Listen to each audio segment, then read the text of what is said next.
السلام عليكم حبايبي، عاملين ايه؟ يا رب تكونوا بألف خير وصحة وسعادة، ويسعد قلوبكم ويحقق لكم كل اللي بتتمنوه.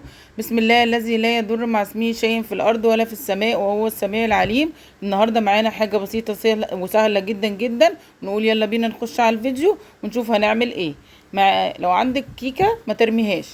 أول حاجة عندي أعمل جناش اقتصادي: كوباية زيت، كوباية سكر، كوباية لبن.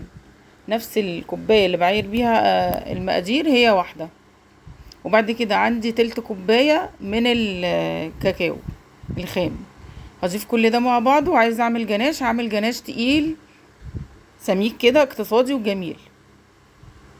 هضربه بقى في الخلاط، لو احتاج زيت تاني ولقيته خفيف هحط له زيت، بس هو الحمد لله محتاجش معايا زيت تاني. وبعد كده فضيته في البولة اللي قدام حضراتكم دي، زي ما انتوا شايفينه كده تقيل اهو سميك زي ما انا عايزاه. بعد ما افضيه بقى في البول هاخده واركنه ونشوف هنعمل ايه. عندي كيكه. طبعا لو عندك كيكه زي دي، ده الغرض من الفيديو ان احنا ما نرميهاش. كيكه الفانيليا ولادي مش بيحبوها قوي، انا بس الوحيده اللي ممكن اكون بفضلها. فلما لقيتهم مش راضيين ياكلوها، فرحت جايه جايباها وقلت اعيد تدويرها تاني واعمل بيها ايه، شبيه السويس رول او السويس رول الكذاب. فرفضت الكيكه بقى كده، وبعد كده جبت نص كوبايه اللبن دي وحطيت فيها قطعه زبده وسخنتهم في الميكرويف. وبعد كده حطيت معلقتين من الجناش اللي انا عملته على الكيكه بتاعتي، وهدمج ده كله مع بعضه. وجبت بقى استرتش راب وهفرد فيه الكيكه بتاعتي بعد ما دمجتها مع ايه، مع الجناش بتاع الشوكولاته، وهلفها كده وابربها كده زي ما انتم شايفين كده، واحطها في صينيه، واحطها فين، احطها في الفريزر عشان انا عايزاها تجمد. لسه عندي بقيه الكميه، هعمل برضو ايه، رول تاني. او زي ما انتم شايفين عملت 2 رول، اخدهم واحطهم في الفريزر. وهنا جبت نص باكو شوكولاته من اللي هي الدارك دي، وهكسره معاكم كده زي ما انتم شايفين بالسكينه، بس طبعا عشان هي كانت في التلاجة فكانت جامده شويه. وبعد كده هحطه في بوله، واحطه في حمام مائي، او لو في الميكروويف ايا كان يعني. بس احط عليه شويه اللبن اللي كانوا فاضيين معايا عشان ما يترموش خساره، وفي نفس الوقت ايه، يعني يخلوا القوام خفيف كده، لاني هحط عليه برضو من جناش الشوكولاته اللي انا عاملاه معاكم الاقتصادي ده. هدمج بقى كله مع بعضه كده، وده القوام اللي انا عايزاه عشان اعزز بس الطعم، عشان يبقى الطعم يعني مميز، وفي نفس الوقت مش خفيف. هنا بقى جبت 2 معلقة كريم شانتيه، واحط عليهم معلقتين سكر. ولو انت عايزه تحطي لبن حطي، انا حطيت ميه متلجه. وهضرب بقى الخليط ده كله مع بعضه. ليه؟ لاني عندي عصير مانجا، فانا عايزه ادلع الولاد كده، بما ان النهارده الجمعه عايزه اعمل لهم ايه، شويه عصير كده مع السويس رول اللي انا عملته دوت بشكل مختلف كده وبشكل حلو يعني. هنا بقى السويس رول بتاعي كان جمد، او الكيكه بتاعتي، فطلعتها بقى من الفريزر.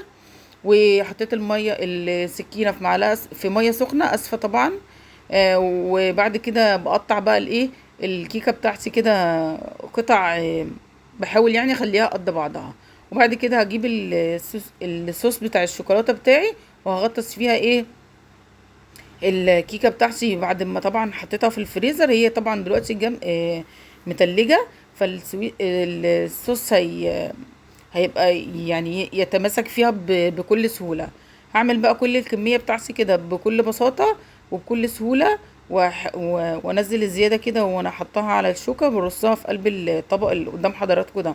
وبعد كده هاخدها ادخلها برضو الفريزر تاني عشان تتماسك شوية، على ما اكون حضرت معاكم العصير بتاع ايه، اللي انا اقدمه مع الكيكه بتاعتي. طبعا قعدت تدوير الكيكه بدل ما نرميها خساره، عملتها بطريقه تانية محببه لدى الولاد، لان هم بيحبوا كيكه بالشوكولاته قوي. وهنا بصوا العصير، كان عندي عصير مانجا فضلت خير ربنا، ورحت ضايفه عليه الكريم شانتيه اللي انا ضربته في الخلاط. بصوا بقى الشكل بقى في الكوبايه شكله جميل ازاي، او في الكاسه جميل جدا جدا جدا، وطعمه كان جميل جدا جدا. يا رب افكار بسيطه تكون بتستفيدوا بيها، او لو نسبه بسيطه بيستفيدوا بيها. متنسوش بالله عليكم تعملوا لي لايك والشير وتفعيل الجرس، وتشتركوا في القناه عشان يوصل لكم مني كل جديد. واتمنى ان انتوا تشيروا الفيديو كتير كتير مع حبايبكم واصحابكم عشان قناتي تكبر بيكم ومعاكم، فضلا وليس امري. بالله عليكم يا جماعه تدعموني عشان القناه تكبر بيكم، ونوصل ل1000 مشترك والقناة تتفعل بإذن الله. بصوا بقى الكيكة بتاعتي، بصوا جميلة جميلة جميلة، بألف هنا وشفا يا رب. والعصير برضو كنت طالعه تحفه تحفه تحفه. بألف هنا وشفا يا رب. اتمنى ان الطريقه البسيطه بتاعتي دي يا جماعه تكون حد منكم بيستفيد منها، واشوفكم بكره على خير ان شاء الله في فيديو جديد. وما تنسوش بالله عليكم تدعموني. مع الف خير وسلامه.